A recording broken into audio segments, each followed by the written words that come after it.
All right, so there's some breaking news. There's a smashing update, and it is to do with Portugal, everyone's, most people's favorite EU option, right? Get the residency, paper residency, and then you can naturalize. There was some confusion, there was some tensions, there were some problems. But today, there's a new update, and this is going to be very exciting. This will tell you in 2026 if you should start Portugal or not. But before we deep dive in this update, if you feel that this channel provides some value to you, helps you in your decision making, please do me a favor, check your subscription and turn it on. It truly benefits our channel. It helps me get you more breaking news on time to keep you updated of any changes.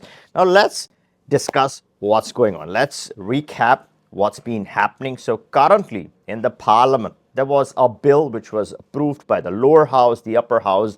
The president had control of it. So the president had to put that in law or send it for constitutional review. There were very less chances, and most people believed that the president is not going to send this for constitutional review because he had done that once just before. So chances were slim, and everyone expected the president would put this in law if this hits the president's desk. But something extraordinary, something very different has happened.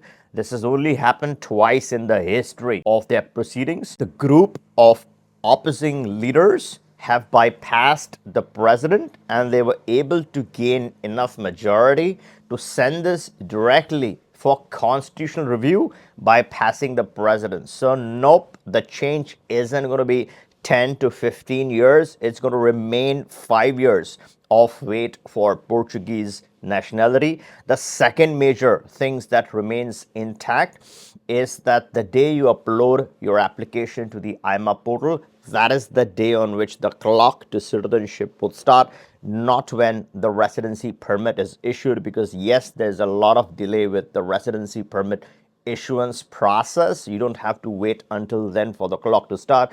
For now, as of today, the clock is gonna start on time the moment you apply online. So the sooner you apply, sooner the clock starts, sooner you're counting 5 years. In this video, I'm gonna discuss what is the likelihood of this ticking, what is the likelihood, or what are the chances of this staying intact.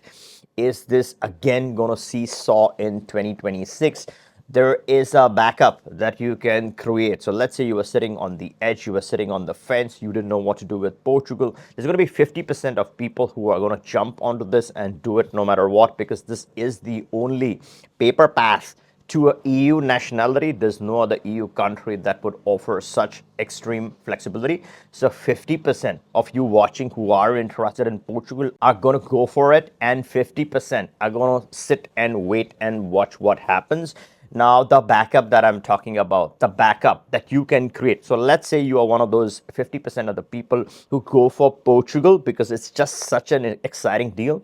You're putting in some money, you're earning a lot of profit, and still going to be able to acquire the Portuguese nationality. What is the backup that you can create for 2026? So let's say you're doing this, you've decided to go ahead. Portugal is your long-term path or mid-term to long-term path. There's something very interesting. There's this green, lush green beauty that a lot of people are excited about. A lot of people love the lush green, beautiful color. It packs a punch. It gets you three things: visa-free access to some of the most exotic permanent residency locations. So yes, you can use this, enter those countries and legally acquire the permanent residency there.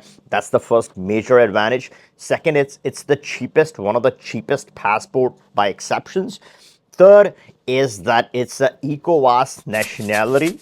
And fourth, of course, you have countries like Brazil and Portugal to look into some very interesting use cases. So let's say it sticks 5 years, so good for you, nothing changes, you're enjoying your path to nationality. But if at all it ever changes to 10 years, you are protected. You have this lush green beauty in your back pocket. You are a CPLP national. Let's say it works out, 7 years is the path. So not 10, but 7.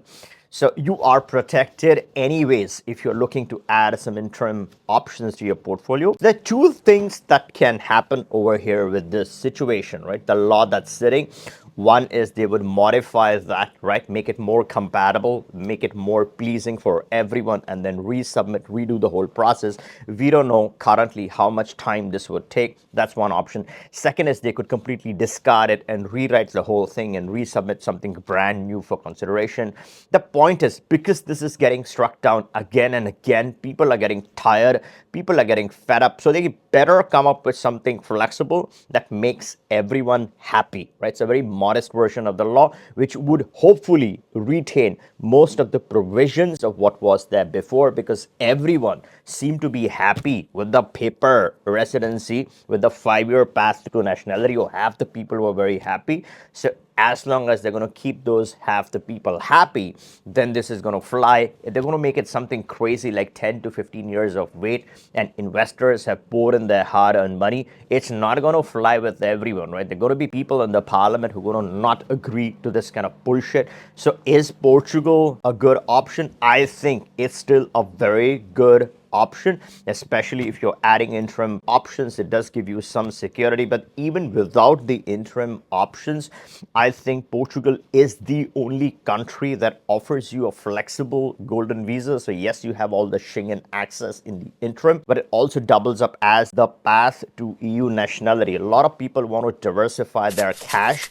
in a safe jurisdiction where they can actually access the cash, do international transactions. Now, some people will talk about CBDCs and digital IDs. Well, stay away from those digital IDs, stay away from those CBDCs. A simple bank account to diversify some part of your cash, especially if you're doing the hospitality fund, it has nothing to do with any digital ID. It has nothing to do with any CBDCs. You're simply diversifying cash.